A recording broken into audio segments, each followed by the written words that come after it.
As a DHCS employee, it is my duty to introduce our next speaker. Mr. Will Lightbourne was appointed director to our department last summer, and he's also the former director, Department of Social Services. Mr. Lightbourne, the floor is yours. Thank you for your time. Well, Eduardo, thank you so much for inviting me. And it's a pleasure to be speaking to your first statewide Disability Advisory Council meeting of 2021. I'm hoping that, I see Levi is staying on. And thank you, Levi, for going into some of the detail around how we structure accommodations. And I'll if there are specific questions I can't answer, I'll defer to Levi. The way I think I'd like to frame my thoughts today are that disability access in the employment sphere is a critical part of civil rights, ultimately. As I think we've evolved our understanding of exclusion and inclusion, it's not enough to simply say we will provide access to people who may have a disability, because access without participation isn't enough. We're a society which, for a variety of historical reasons, we really accord an element of social citizenship to working, to being employed, to participating in the economy. Whether that's a good or a bad thing is neither here nor there. I mean, there are certain societies that don't put so much emphasis on employment as providing social citizenship, but we do. And so in our civil rights commitment, that means we've got to make sure that we make it possible for people who have disabilities, whether visible or invisible, to participate in the life of work. And so the circumstance under which we've been operating now, this essentially just about a year, is one that on the one hand has created opportunities. It's also created some difficulties of the kind that Levi was speaking about as I joined your call, that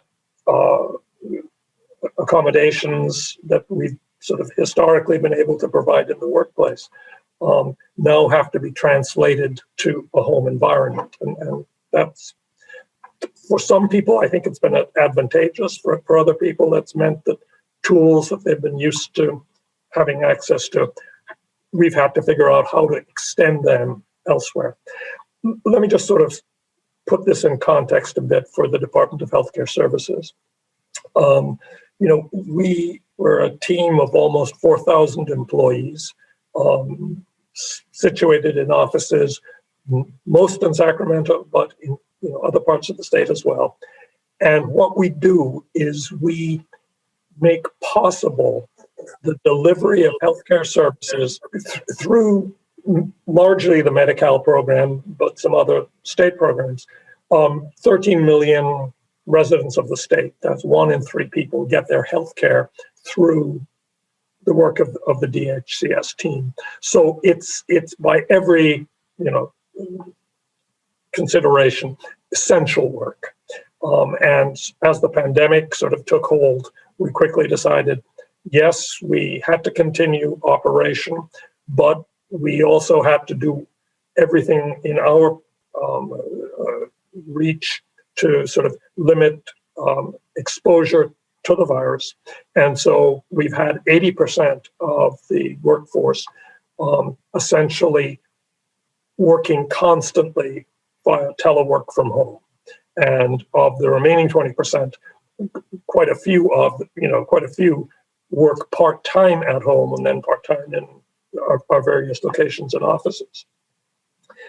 The way it was, I think, a very fast transition to that approach.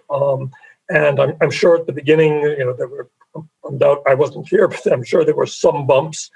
At this point, it seems to have smoothed itself out and become a predictable, effective way for our team to be working.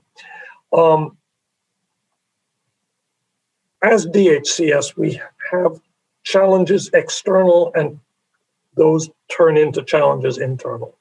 The challenge external, I just want to sort of mention, is this. The COVID pandemic has, revealed very clearly the enormous disparities in health outcomes by a variety of population groups. Racially, there have been huge differences.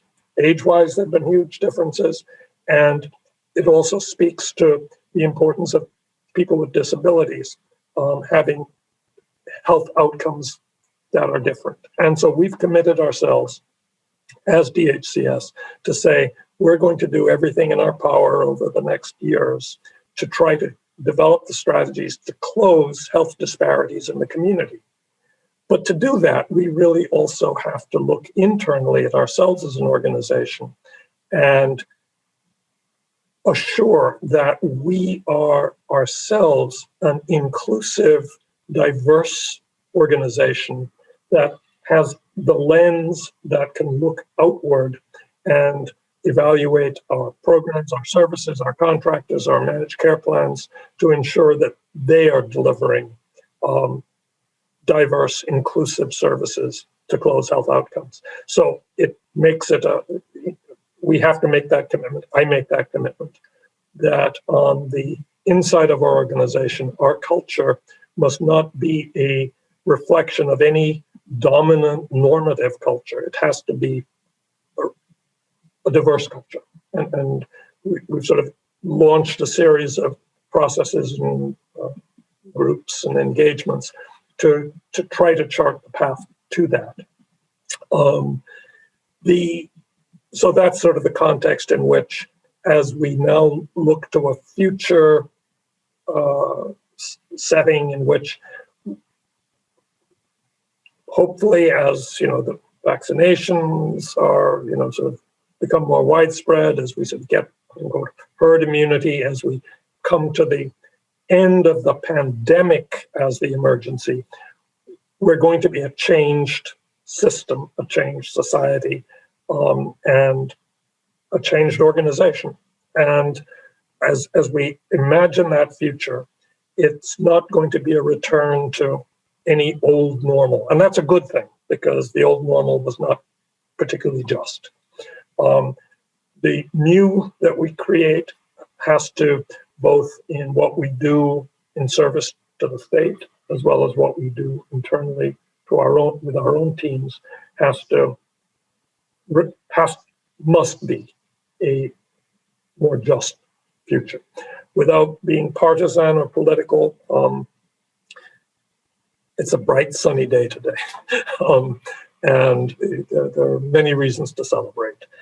The work that we will do sort of going forward in trying to sort of evolve future telework policies post-pandemic, the state as a whole is developing guidelines that will heavily inform what we as DHCS do.